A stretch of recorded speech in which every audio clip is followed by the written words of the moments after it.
Why is it important to have this particular word, and why don't we have it in English? Now, I want to come to the etymology of the word.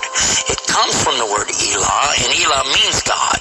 But God is defined as what? Anything that's worshipped, whether it be something you can see or you don't see, something you can touch or not touch, something that you can hear or not hear. A God could be anything. A God could be a rock, a stick, a stone, a bone. A God could be something that you can make with your hands. A God can be something you could use your imagination for. It could be a human being. A God could be anything. G-O-D, God could be anything. But there is no word in English for Allah. So when you translate the word Allah to be God, you've actually diminished the meaning of Allah. That's why whenever you translate the Bible from English to Arabic, you need to use the word Allah instead of God with a big G, which now gives us a clue to the problem. In the English language, they only have one word, God. Little G-O-D. It means something worshipped. It could be idols, images, pictures, statues. It could be human beings. It could be anything. This is God's. Little G-O-D-S. But when you mean the God, you have to capitalize the G. You have to make a big G. Now, what happens if you're going to start the sentence with the word God? You have to make a big G anyway, don't you? So you wouldn't know if it was God, big God, or God, a little God, just any old God. You wouldn't know. Also, whenever you're speaking to someone, they can't see the letters, so when you say God, which God? What God are you talking about? In Arabic, though, it's clear. When you say Elah, okay, he's talking about a God. And Allah is an Elah. But he's also Al-Ilah, the only Elah. And when you say Allah, this firms it up. And there's no doubt in anybody's mind that you're talking about the one and only God. The word Allah in the Arabic language cannot be made plural. There can't be more than one. Okay, that perfectly fits the unique God of the believers, because there's not more than one. He's only one. There's no God beside God. Second point is this: it can't be made female or male. There's no gender to the word. In Arabic, all the words have gender. All words have gender. But this particular word is only having gender because of the Arabic language, not because Allah has gender. I'll give you an example. It always says like Allahu. This means Allah, He is. But when we say He, it's out of respect for Allah, because Allah is without gender, because He's not like His creation, not male, not female. Additionally, we find that the examples in Quran, for instance, when Allah is talking about Himself, you'll find it says Nahnu. Nahnu means we. And Allah refers to Himself as Nahnu. He also says Khalaqna. He says Khalaqna. What does that mean? He's saying that we created. And throughout the Quran, you find Allah referring to Himself as we, our, and us. And right away you're going to say, okay, if that's not plural, then what is? In fact, this is the royal we used by a king or a queen when they're giving decrees. We have it in English too, so you can understand. The king says, we decree the following, and he's talking about himself. It's the royal we. Now, I thought about this quite a bit, and I was trying to think, how could I give a better example?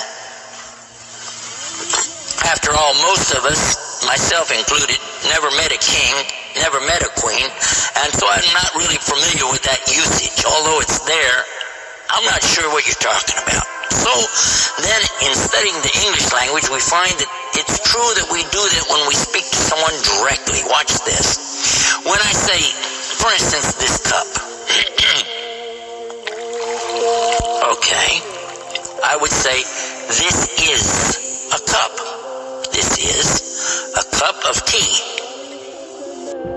I would say, this book is. I would say, those artifacts are, those are, this is, these are.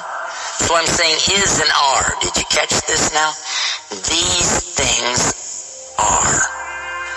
This is. Now when I speak to a human being, how do I do this? Well, I will say, you guys, all of you are. All of you are, A-R-E. But when I speak to somebody directly, do I say you is or you are? I will say you are. Why? Simply because this is the respect, honor, and dignity that I'm giving. There's no plural there. When I say to you, you are my friend. You are a lovely person. But why am I saying are? Why aren't I saying is? You is my friend. You is a lovely person.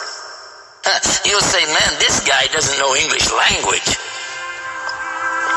And in fact, that's how we can understand this usage of we and our when Allah is talking about himself. This is the same as when I say I. I don't say I is, I say I am.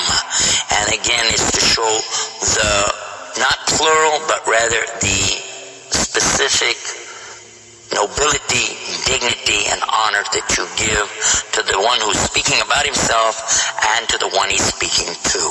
And in the same way, that's exactly what Allah is doing when he says nahnu and khalaqna and other examples throughout the Quran. So now what we've learned is that Allah's name itself is the perfect name for Allah. It is something that is so fantastic to describe who he is and who he isn't. The one and only God. There's none other like him, nothing like unto him, Allah, and at the same time, the dignity, the royalty, the honor that's due him is contained in his name. Not like anything else, not male, not female, and yet he is. What you needed to know about the Bible and Jesus and whatever. So there, it's really up to you now how you take this in from your perspective. So I know a lot of you people that love Jesus and put your life work into it. There you go, you just heard it from someone that did that themselves, and he just told you everything what it put him through and where it led him now. So, yeah, there you have it. What you needed to know about Jesus. But now it's up to you. I know a lot of people are going to probably hate me for what I just showed. But yeah, that's why I go within me and I connect to my higher self. Because there's something deeper than everything. You know, that's... The Creator is also inside of you too. Cause you are a piece of him. You have to know that. Everyone fucking wouldn't exist otherwise. You wouldn't be able to exist. So yeah, there's a lot of quite more other videos that you should fucking watch. That it will spin you the fuck out.